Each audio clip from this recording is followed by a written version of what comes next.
This video is for educational purposes only, not medical advice. Always consult your doctor before making any dietary or lifestyle changes. A drought has gripped the land for months, with no sign it will ever break. No rain, no crops, no way to buy food, even if you had the money for it, because there's simply nothing left to sell in the markets. A man sits alone beside a shrinking brook, cut off from every normal source of food a person would rely on, watching the water level drop a little further each day. And twice a day, morning and evening, without fail, wild birds, fly in carrying bread and meat, drop it beside him, and fly off again. Not once as a strange coincidence he'd remember for years. Every single day, for as long as he needed it, like clockwork, nobody had to wind. Walter has a plastic bucket of emergency freeze-dried food in his garage, the kind advertised for exactly this sort of situation, bought 2 years ago after watching an ad that made him nervous enough to order it on the spot. Opened exactly 0 times since, sitting behind the paint cans where he mostly forgets it exists. He's never once wondered what people actually relied on for emergency food long before a company figured out how to freeze-dry a stroganoff and seal it for 25 years, charging accordingly for the convenience. I'm not going to tell you yet how this story actually ends, or what those birds were carrying in exact detail. But by the end of this video, you'll know the full story, why it happened the way it did, and a simple, traditional way to build your own emergency food supply that costs a fraction of what's sitting in Walter's garage right now. If you're new here, subscribe to Ancestral Fix. It genuinely helps this channel, more than you'd probably guess. And if you do it right now, you can go about the rest of your day, knowing you've already helped someone today. Every week, we find what the ancient world knew and what your body still needs. Stay with me. In the first book of Kings, chapter 17, the prophet Elijah delivers a hard message to a wicked king. There will be no rain, no dew, for years, until Elijah himself says otherwise, a message that immediately makes him a target. Almost immediately afterward, God sends Elijah into hiding to a specific, obscure location beside the brook Cherith, east of the Jordan River, with a simple instruction: drink from the brook, and I have commanded ravens to feed you there. That's the detail worth sitting with. Not a general promise of provision, vague enough to mean almost anything. A specific named bird, a specific delivery schedule, twice daily, and a specific location. All laid out in advance before Elijah ever arrived there, as though the entire arrangement had been planned out to the smallest logistical detail. The text says the ravens brought him bread and meat in the morning, and bread and meat in the evening, and that he drank from the brook, for as long as the brook still had water in it. Ever wonder why ravens, specifically out of every possibility available? That's genuinely worth understanding, because it isn't an arbitrary detail. Ravens are scavengers by nature, and in the ancient world, they were widely observed, carrying food, often over real distances, back to nests or caching sites, a documented natural behavior long before anyone attached a miracle to it. In the book of Leviticus, ravens are specifically listed among birds considered ceremonially unclean, not fit for the Israelites to eat. That detail matters more than it first appears. The bird chosen to sustain God's own prophet wasn't a clean, honorable animal by the standards of the law.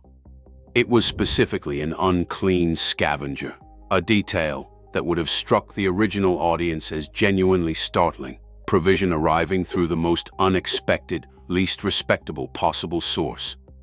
Walter's emergency bucket, sealed in a factory somewhere, promises to do essentially the same basic job that Brooke and those birds did for Elijah: keep a person fed when normal food access has broken down. The difference is that Elijah's situation didn't come with a 25-year shelf life claim printed on the side, and it didn't cost what Walter actually paid for that bucket 2 years ago. Let's talk about what bread and meat, delivered twice daily, actually represented nutritionally, because this is where the ancient story and Walter's garage bucket start to genuinely overlap. Bread, even simple flatbread, made from ground grain and water, delivers steady carbohydrate energy. Meat, likely dried or preserved in some traditional way given the circumstances, delivers protein and fat. Together, that's a genuinely balanced emergency ration, covering the core nutritional bases a person actually needs to survive an extended period without regular food access, arrived at independently, thousands of years before anyone formalized emergency nutrition into a science.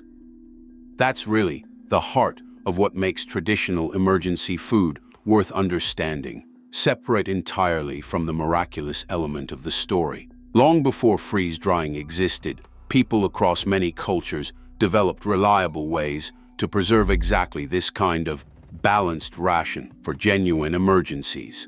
Dense, calorie-rich, shelf-stable without refrigeration, made from ordinary ingredients rather than an industrial process. Now, before you go dump Walter's emergency bucket in the trash, that's not really what this is about.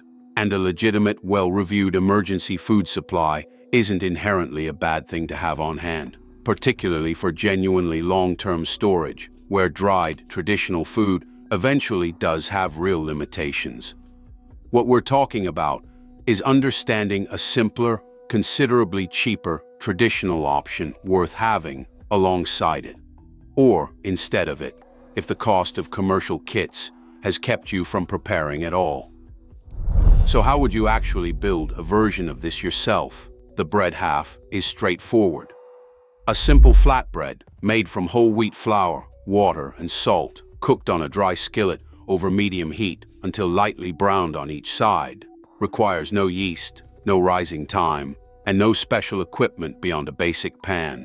And it keeps for several days at room temperature in a sealed container, considerably longer if dried further into a hardtack-style cracker that can last for weeks. The meat half traditionally meant dried meat, what we'd now call jerky, thin strips of lean meat, salted and dried slowly at low heat until nearly all the moisture is gone, a preservation method used across essentially every culture with access to meat and a way to dry it, going back thousands of years before refrigeration existed anywhere on Earth. A home dehydrator makes this simple and consistent, though a low oven with the door propped open works nearly as well for anyone without one.